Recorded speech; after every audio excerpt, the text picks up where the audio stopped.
How do I figure out what's next in my career? How do I align my work with what truly matters to me? And the biggest question of all, can I really design a career that I love? Hey, my name is Jen Smith, and I believe career success doesn't have to come at the expense of living a radiantly happy and healthy lifestyle. As a former HR leader and recruiter turned career coach, I've seen how traditional paths can leave people burned out or boxed in. And I know there's a better way, one that invites you to let go of outdated rules and outside expectations, one that evolves and supports meaningful growth over time. Whether you're feeling stuck, craving more clarity, or ready to expand within your current role and beyond, this show is for you. So grab your coffee or your kombucha, pull up a seat, and get ready to explore practical, modern strategies for building a meaningful, heart-based career. Because you deserve a long, radiantly happy, and healthy career. This is the Flourish Careers Podcast. Hello, and welcome back to the Flourish Careers Podcast. I'm Jen Smith, your host, and I'm thrilled to be here with you for season 10. This season is all about flourishing together. We have a full lineup of heartfelt, insightful conversations with incredible guests. Each episode is a curated conversation designed to inspire, uplift, and offer practical wisdom to help you flourish in your career and beyond. Today, I am so delighted to introduce you to Jacqueline, Stavros and Cheri Torres. Jackie and Cheri are the co-founders of the CWH Institute and co-authors of the best-selling book, Conversations Worth Having. Cheri has a background spanning education, business, and community development. She spent decades helping leaders, teams, and entire organizations unlock potential through the quality of their conversations. Her work in appreciative inquiry and positive communication has been featured in Fast Company, Forbes, and HR Magazine. Jackie is a professor of management at Lawrence Technological University. She's also co-authored several influential books, and over her career, she's partnered with organizations in more than 25 countries using appreciative inquiry and positive leadership practices to help people and organizations flourish. Her work has been featured in Forbes, Smart Brief, and other leadership publications. Today, we are going to dive into the foundations and frameworks for having positive conversations in your career and in your job search. Jackie and Cheri, welcome. Thanks, Jen. So I'm very intrigued by Conversations Worth Having, and I'd love to learn how you both got into this work. So Jackie, maybe we'll start with you and then move over to Cheri and just tell us a little bit about your path and how this came about. Okay, so I'm going to focus on how we got to the conversations worth having. Now, imagine 30 years ago, I learned about this qualitative research technique called appreciative ways of knowing. And it just became my dissertation topic, kind of my life. It was like my operating system about how do you strategically think, plan, and lead in all you do. And so appreciative inquiry had introduced me to a thing and a person. It introduced me to the way we ask questions, set the stage. And then Cheri and I met about 20 years ago, Cheri. Yep. And we wanted to figure out how we could use appreciative inquiry and unleash it and impact your relationships. And about 10 years ago, how it led to conversations is we realized that it is through our conversations that impact the relationships. And so we wrote this second book, Conversations Worth Having, using appreciative inquiry to fuel productive and meaningful engagement. So I would say it took a lot of time for us to realize that our conversations impact everybody. It impacts the ones we have with ourselves, and that's why they matter. What's really interesting to me, and then Cheri, I want to hear from you as well. So what's interesting to me is I think a lot about words. Like I call myself a word nerd. I like words and like what they mean. But obviously words make conversations, but I've never really thought about the importance of conversations. Like they literally shape everything we do. And you guys really opened my mind to that. So I'm so grateful for that. And I think that this is really intriguing. And the appreciative piece we'll get into in a second, but it gives that positive spin, which is so needed, I think, for people to be intentional about that. So we'll talk more about that in a second. We'll put a little pin in that, talk about more in a second. But Jackie, thank you for sharing that. Now, Cheri, tell us a little bit more about why this work is so important to you and how you got into it. I backed into it through outdoor experiential education. I used to facilitate leadership and teamwork, doing low and high ropes courses. And they were, if any of your listeners have ever done those experiential activities, the activities really bring out the leadership and the teaming ability of people. Right. And the person that had taught me how to debrief those activities paid attention to and focused on what people were doing when they were successful. So instead of saying, why did you fall off or how did you fail? It was when you finally succeeded, what did you have to do? So it was a very appreciative, positive lens. And then fast forward about 5 years, and a colleague and I developed a portable low ropes course and a training to teach people to facilitate it. Because taking a group to a ropes course can be expensive. Right. And we wanted schools and nonprofits to be able to use these. We discovered that trying to teach people to focus on what was working, to focus on when people were successful and to ask questions that, opened up paying attention to what was working was really challenging. We had this implicit knowledge of how to facilitate and debrief around that, but it was really hard to teach people that because it was implicit for us. It was just the way we did it. And then someone had attended David Cooperrider's first training for Appreciative Inquiry. And he came to an experiential education conference just on fire. And he did an open space session teaching us what he had learned. And he talked about David Cooperrider's research into positive image, positive action. Right. And I was like, oh my goodness, there is the explicit research, the explicit approach. Right. That we could use then to teach people. And our training went from 2.5 days where people didn't really get it to by the halfway through the first day, everybody was like, oh my goodness, this is like the self-fulfilling prophecy, but the positive side of it instead of the negative side of it. Yes. And so we had people, they got it in the first day and they were actually facilitating using appreciative questions by the end of the second day. Wow. And so my passion was how do we bring this amazing practice to people so they can use it in their daily living instead of for organizational change? How can we do it? And so this first book that Jackie and I did, Dynamic Relationships, was our attempt to do that, but we were trying to force fit it into the Appreciative Inquiry whole systems change process. And then very complicated. Yeah. It sounds complicated. Yeah. And people don't function that way. We need simplicity. We had 4 practices and our editor said you can only have 2. People will do 1 if you could do 1, but they won't do more than 2 practices. And that's how Conversations Worth Having emerged. It was kind of this pushing us into the simplicity of this whole approach.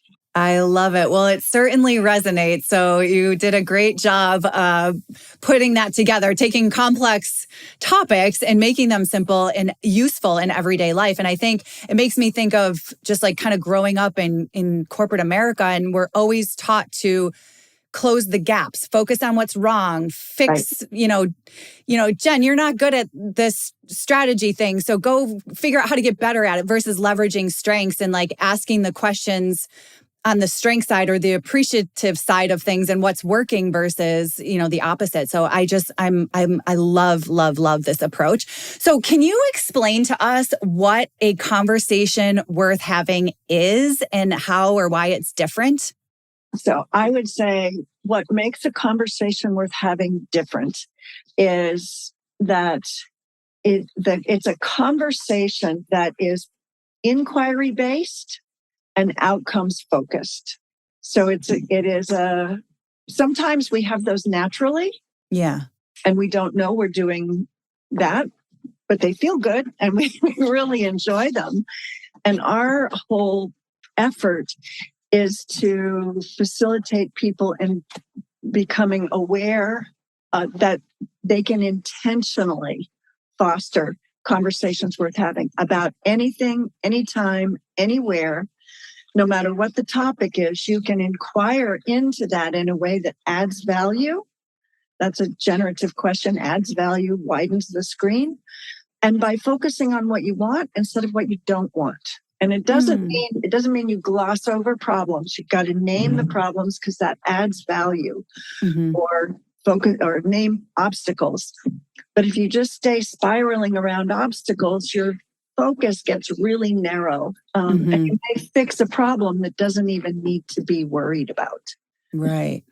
So it's really about asking generative questions and using a positive frame. And that's the simplicity of it. Is there an example, like just to put this in context? So let's just maybe if there's like a team example, or even if you can think of an individual, like everyday life example that you could share with folks. Yeah. I'm going to add, and then I want to answer that question is in the back of the book, the back cover, we say it's talking about what you want instead of what you don't want. Think about the simplicity, or if you're stuck, how do you move to unstuck? And Cheri said it can be anywhere, anytime, any situation. So I was thinking about I was looking at your website and the work that actually you, Jen, that you do, and being that ideal in a university where students are always looking for jobs and they have lots of rejection stories at the individual level. So if you think Cheri mentioned 2 practices, positive framing and generative questions, and if you decided to take a frame that why do I keep getting rejected? That's the part. I keep getting rejected. I sent out 50 resumes and I keep getting rejected. So the name it, flip it, frame it. The positive opposite is I'm not being rejected or I'm being accepted. Well, if the positive opposite was true, if you're being accepted, what's the frame that we need to do some research, some looking into? And, there can be multiple frames, but one frame I share with my students is finding opportunities where they leverage your strengths and you feel valued, and really focusing in on that. So that's what the positive frame is I'm finding opportunities that I know my strengths can add value in places I want to go. Now, generative questions would be, well, what are your strengths?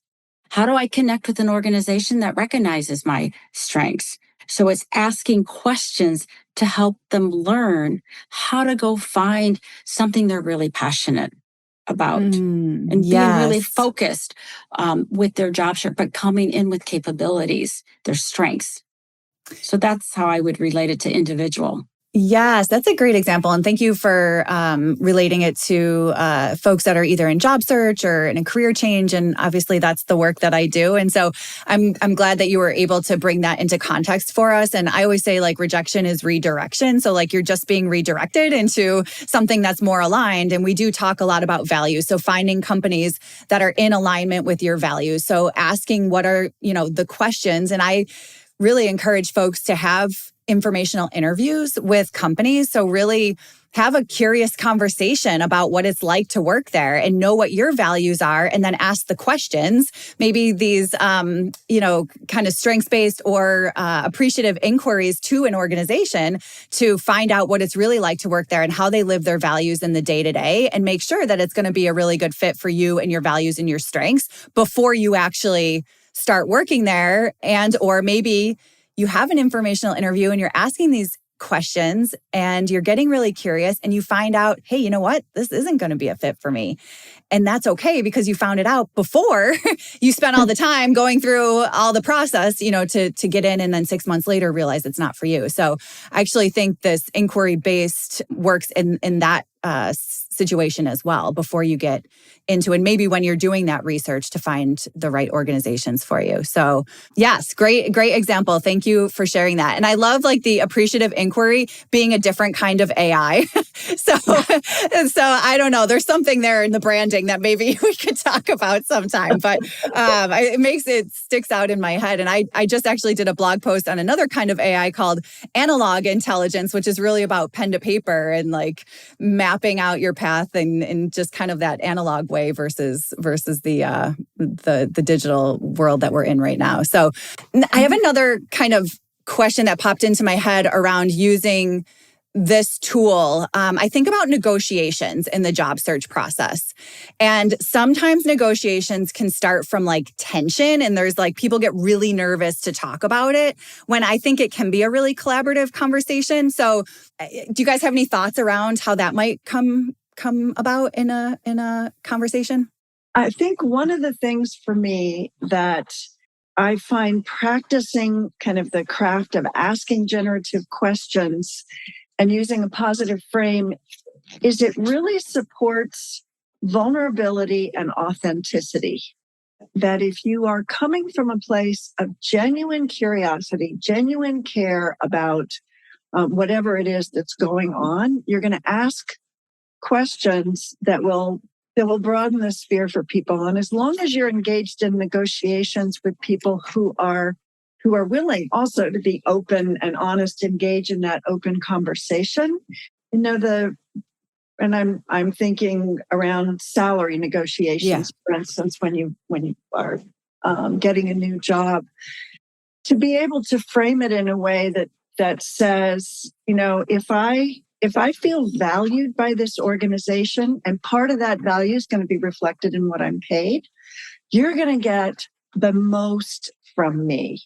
And so I'd like to make sure in this process that, we figure out what is the balance between what you can afford, what I'm worth, and what will feel like this sweet spot where you're getting your money's worth and I'm feeling valued, so that it really works for both of us, rather than you trying to get as much from me as for as little as possible, or vice versa. Yes. And so it becomes this. One of the things that Conversations Worth Having does is it's grounded in one of the first principles of appreciative inquiry is that we create our social systems through our conversations. Basically, it says all our social systems are created by us. We had conversations to make meaning. We created the systems to support that. And that means we can change them anytime we want to. And we don't do it in isolation. We do it together. So if we're both consciously aware that we're co-creating, what's the best possible co-creation that we could have here in this negotiation, whatever it is, that's going to work for you and work for me and work for other people.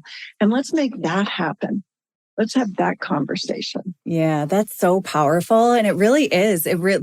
When you think about conversations, they really do shape culture. They shape whether that's a family, a team, an organization, the world. Like, it really has a huge impact. And I think the negotiation conversation, there's so much noise out there about what you just said. Like, companies are trying to pay the least amount that they possibly can and get the most out of someone, but it really isn't that. It's a collaboration. Like, you guys, you're going to work together, and we want to make sure that this is going to, you're going to be able to live your life in a way that feels comfortable in exchange for the value and your strengths and your skills that you bring to the organization. It isn't this combative, like this for that. And I think there's so much noise about that. So I love just hearing you talk about it. Just felt so engaging and lovely in that positive way. And so I hope listeners can take that from this. So thank you for sharing that, Cheri. It was really helpful. Welcome. And if I could add just one thing to that, if to your listeners, if you're coming to a negotiation with that kind of an attitude, that says, I want to be the best for you and I need you to be the best for me. Yeah. That's pretty impressive to a future employer. Right. It is. You're absolutely right. So, yeah. And to that point too, a lot of this is mindset. So it's, like what kind of mindset are you going into this conversation with? And I think that makes a really big difference too. And then that energy, I always talk about energy, like that energy comes out in the conversation. So now I want to kind of switch gears. So in thinking about this, I've been in many situations in the workplace where conversations were very critical or very destructive. And I know that you guys talk about that in your book as well. So my question to you is, if someone is in the workplace and they've recognized that they've slipped into this critical or destructive type of conversation, how do they redirect it? Yeah, that's a great question. So if you're listening to this podcast, if you could just draw a straight line, and above the line is the appreciative space, and that's where we need you at. But below the line, and we all go below the line is the depreciative space. And we've done our research, and that's either destructive or critical conversations. So how do you recognize that is you can listen, and when someone's blaming or judging or saying what's wrong or prefacing with negative statements, you can feel it in your body when you're in a critical or destructive conversation. Yes. Terrible. So that's how you recognize it. And we wrote a chapter in our book. It's called Chapter 3, Tuning In. It's probably the shortest chapter, but it's a really important chapter. It's a habit. If I ask you to just pause, Jen, take a deep breath and get curious, I'm already resetting your parasympathetic nervous system. You're starting to come above that line just by breathing. And then asking you to be curious. So tuning in is asking you to pause, breathe, and be curious. And when you're below the line, you can even ask yourself a question: how did I get here? Maybe you didn't get enough sleep, you were dehydrated, a word triggered you, but how did I get there? And when you get, that's curiosity. And then when you can answer that question to yourself and ask yourself, what outcome do I want and what's possible here?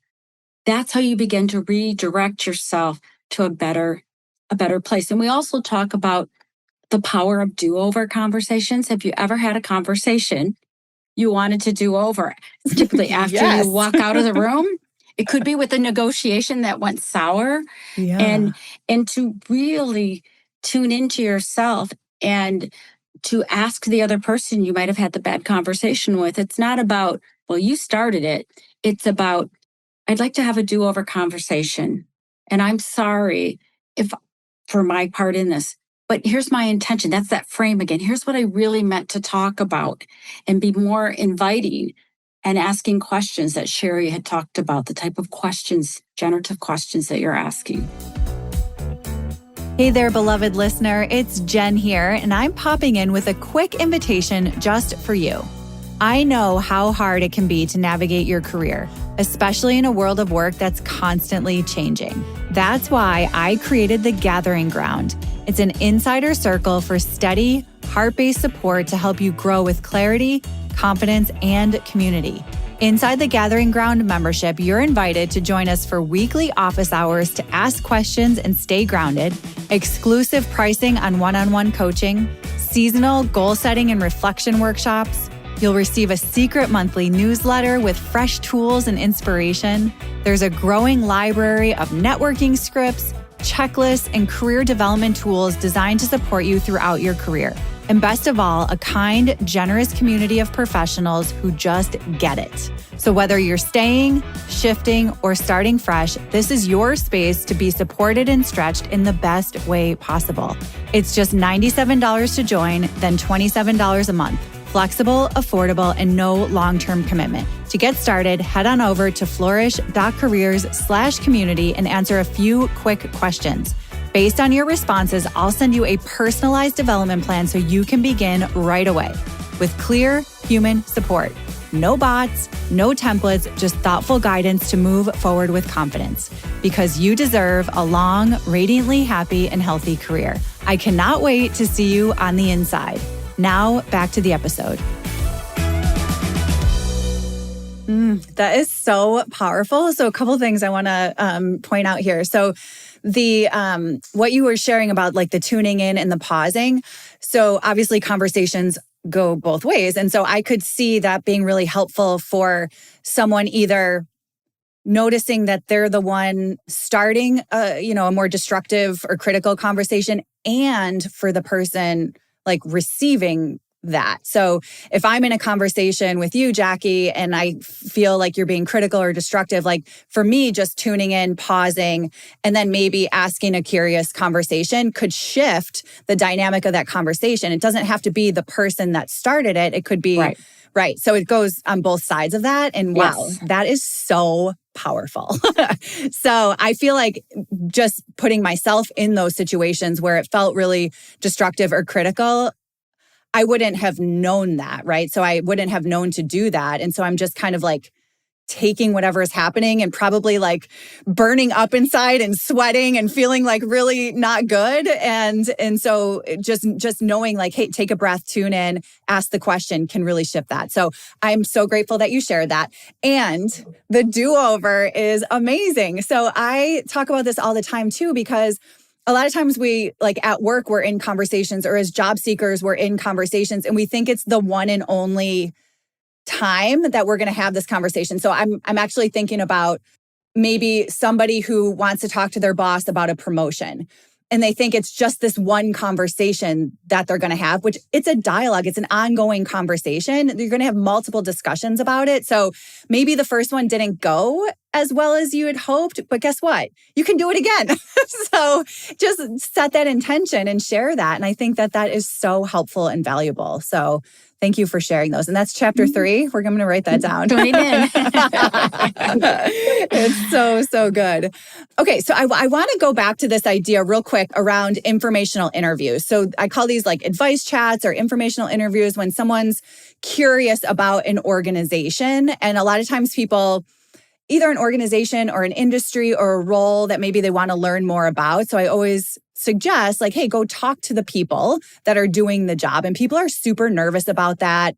Just like reaching out to maybe somebody that they don't know that well, or somebody that they admire in a role or something like that. So how would these, like, what guidance would you give somebody that's like interested in doing that, but maybe a little nervous, and like, how can your book here help them with something like that?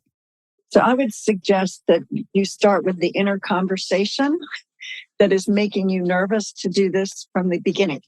Yes, that is so good. Because hold on, I just have to pause right there real quick, because our conversations with ourselves, like I talk to myself all day long. So that's also, you can put these practices into place with yourself. Okay, continue. Thank you.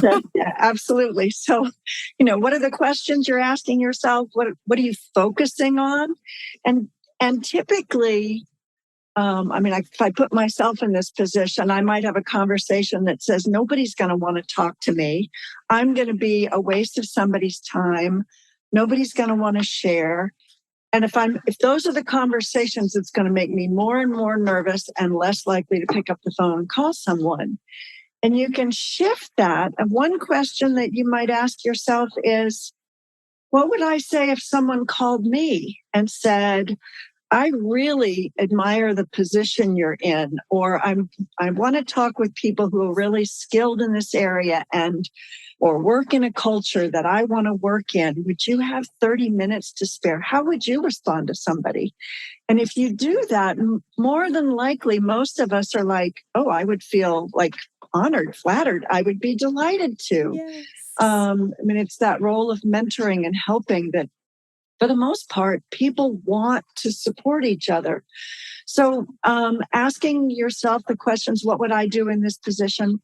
And even, what would I say yes to if somebody called me? What would be the question that I would ask, or the frame that somebody would give me? And that begins to all of a sudden shift the focus to, how am I going to frame my ask? How am I going to ask the questions? And, and once you're in that place and you have a frame, it's like, well, what am I really curious about? What do I want to know? What will help me land in a place that I really want to work, that is meaningful for me, that enlivens me? And all of a sudden it's like, oh, I could ask those questions. And when you call somebody and ask them things like, what enlivens you about your job you are actually giving a gift to the person you're talking to, because those questions are state changers. The person that you're talking to all of a sudden taps into when they're most alive, when they love the culture they work in, and what conditions make that possible. What is it? I don't know what the questions are somebody's going to ask, but if you're asking about the kind of things you want to have in a job or want to have in a workplace, by asking those questions of people, they get to focus on the best parts of their job, which changes their mindset, changes their body set. They'll get off that phone call and think, that was a great call. And so by having that kind of an informational interview that focuses on what you want and not what you don't want. So if you're asking people, how do you avoid or what's awful about your position, that you're doing somebody a disservice, and don't do that. Yeah. But asking questions about what gives them life and whatever the questions are you want to know that will help you live the life and the career you want to have, that's going to enliven you, give you information, and it's going to be a gift to the person you're talking to. Yes, I'm so glad that you shared that both perspectives there. So first, the mindset that you have going into it. And I hear that a lot from folks like, oh, I don't want to bother anybody. So like noticing that mindset and then shifting that first. And then also the person that you're talking with, and how I love the state changer. Like you're going to change the state that they're in, because you're going to ask the appreciative questions or ask the curious questions that's going to uplift them. And that is going to make it a conversation worth having. So, and it'll make their day from the energy from these questions that you're asking, and the fact that you reached out to them because you admire what they're doing. And so I love that you shared both sides of that. And I think that can be really valuable for listeners that are in the job search process right now. And then think about that relationship that you're building. So that one curious conversation or that one advice chat or whatever you want to call it starts to build a relationship, and then more conversations from that. And maybe it might lead to a new job. You never know. And one of the things that someone can ask, if they feel like there's been this real connect, that both of you have been uplifted in the call, I would say, don't be afraid to say, who else should I talk to in the field? Can you, recommend some other people that could also give me some advice and help me understand fully what it's like to, and just start to build your network that well. If it's been a really good call, they will send you to some other people, because they want their colleagues to have this kind of yummy feeling too. Yes. Oh my goodness. That's so great too, because a lot of times we think about like networking and like, oh my gosh, if I'm going to make a change, like especially if somebody wants to make a change in an industry or a different type of role, it's like so overwhelming, but it just takes one. It just takes one conversation worth having that can lead to another and another and another. And before you know it, you've built your network in this new space and, starting to develop new professional relationships that can really open the door to endless opportunities. So I'm so glad you shared that. So one of the things that I've been thinking a lot about since we were introduced is that these types of conversations really build our social systems. So like from a really big picture standpoint, this really changes the game. And then I'm also thinking about it from that individual level. So can you help us understand? So we kind of talked a little bit about this, but like if someone's in like a job search or they're in like a less than desirable situation at work, what's one simple like conversational shift they can make to start changing the systems either individually or on a bigger scale? Let me try to answer that. So let's take it from the perspective of somebody's in a position and they don't like being there. Yeah. And they don't like the position. You have to ask yourself, do I want to go somewhere different in my organization? This is being curious. Do I want to go into a different from accounting to finance, different departments, a different place? Or do I want to get out of this industry? Be curious. So, or do I want to go to a competitor? But you have to begin to do these. So once you have the answer to that question, let's say my decision is I want to go somewhere different now. I always tell my students, whether you're an undergrad or a non-traditional student who's coming back to school, do a strategic hunt. If you know the answer to those questions and you know your values, vision, mission, purpose, and your strengths, go look for an organization that you aspire to work with and go look to see what are their values, vision, mission, and how you could make a contribution there. And when you apply, if you can demonstrate that you align with the organization's values, vision, and mission, that's going to make a difference, because you're not going to get an interview unless you have the capabilities, the skill sets they need. So when you are among 50 applicants and then you're down to the top 8 and then you're down to the top 2, the questions that are going to say is, are you going to fit into the culture? That's what they're really looking like. You're not going to make it to that number 2 spot in an interview if you didn't have the capabilities, the strengths. So if you can show the alignment and that you're going to fit into that culture, that's how you're going to get the position most likely over the person who didn't. Mm-hmm. Yes. And it's all that curiosity and asking questions to yourself and others. Yeah, you brought up a really good point too, because interviews are conversations. So, and as somebody that's interviewing, asking curious questions of your interviewers will showcase your skills and talents as, a curious team member that's going to ask questions and engage and have thoughtful discussions. If you're showing that in an interview, you're going to most likely do that as a team member too. So, I'd like to kind of reframe interviews, because sometimes people are like, oh, it's like the spotlight's on me in this interview, but really it's a conversation, and you can make it a conversation worth having by showing up and asking curious, positive questions of the organization and the folks you're working with as well. So that's a really good point. Thank you. I wanted to offer also if you're not an alternative in terms of like, I'm not happy here anymore. Mm-hmm. And we can often in a job, especially if things get really stressful, our focus narrows when we're under stress, and we tend to pay attention to the things that reinforce that stress. Right. And something someone can do to create change for themselves and potentially within an organization is to do the tuning in that Jackie had mentioned, pause, breathe, and get curious. Was there a time when I just loved my work here? And reflect on, there were bunches of times.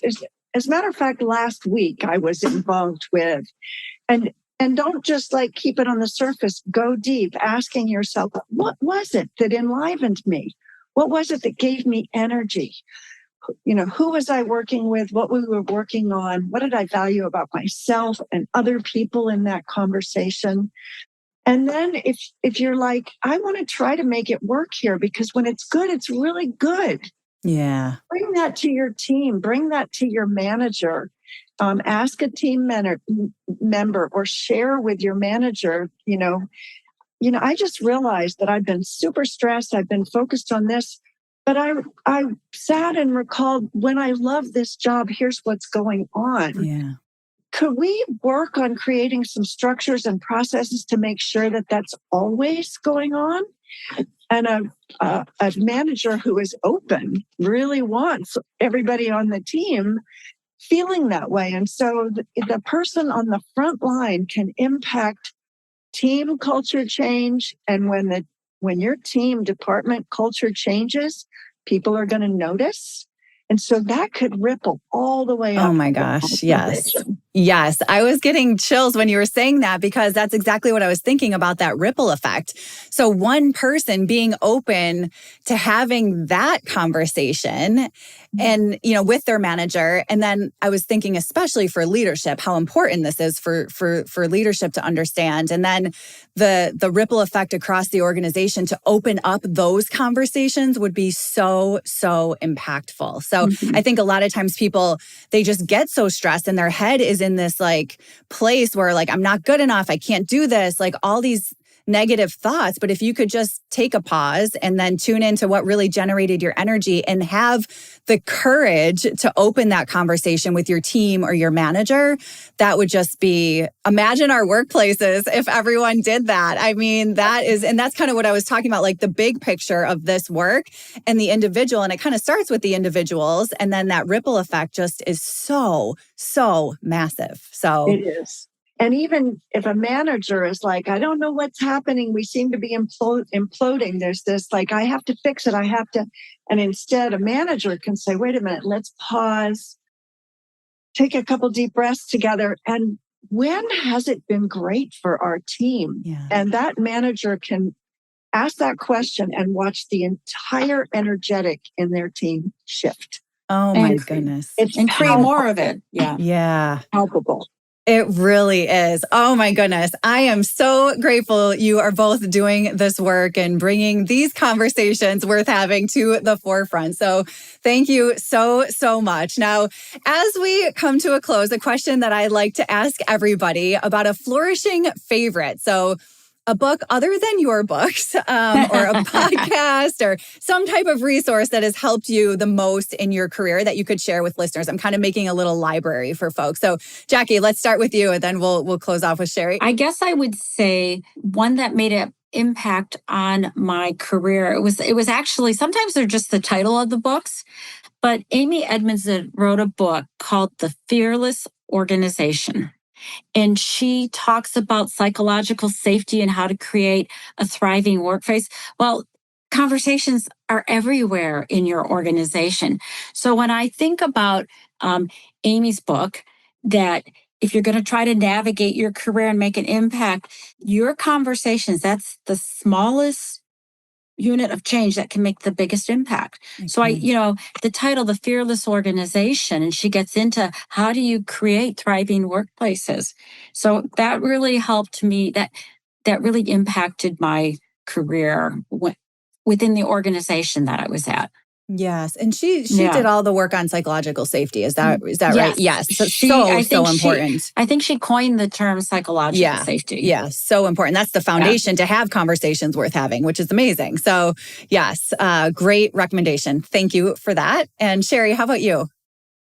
I think in terms of my career, I think Barbara Fredrickson's work in the area of positive psychology, and she's got a bunch of books. Positivity is one of her originals. Yeah. And her work actually shows that when we are in this more positive state of emotions that a conversation worth having generates, we have greater access to creativity, empathy, the ability to connect, critical thinking. It actually broadens and builds our capacity for thought. Yeah. And that this positivity thing, which she underscores for me, and I think why it's had such a huge impact, is it means appreciative inquiry is not fluffy. Mm-hmm. No, it's not. It's not wishful thinking. It's not the power of the positive. It's actually grounded in neuropsychology. Yeah. That our whole nervous system functions better under positive emotions and psychological safety. And any organization or person who wants their system to flourish, their family to flourish, their children to flourish. Yeah. Yeah, it really is a big deal. I totally agree with you. And it's the foundation for everything, and it's easier said than done. We know, which is why these conversations are so important to just kind of reiterate that. And folks like the Amy Edmonds of the world and the Barbara Fredericks of the world that are doing this work are just so important to us. So thank you both so much for joining me today and for being here and sharing all this wisdom about conversations. I have learned so much. And I'm just so intrigued to continue to learn more. So where can people find you online? They can go to our website. The simplest way is www.cwh.today, or you can spell it all out, conversationsworthhaving.today. Okay. Either way, it'll get you there. It'll get you there to find all the goodness. And I think you have a free book chapter or a free overview that folks can read. That's what I started with. So Excellent. Our conversation toolkit. And we would like to gift your listeners with a 30% coupon for our CWH Foundations course, which is a 30-minute self-directed course that'll give you all the basics. Ooh, lovely. Thank you. So we'll get you a coupon, which you can share with your audience listeners. Excellent. We'll make sure that goes in the notes for today's episode. And I'm probably going to take you up on that myself. So thank you. This was so much fun. Thank you both for joining me today.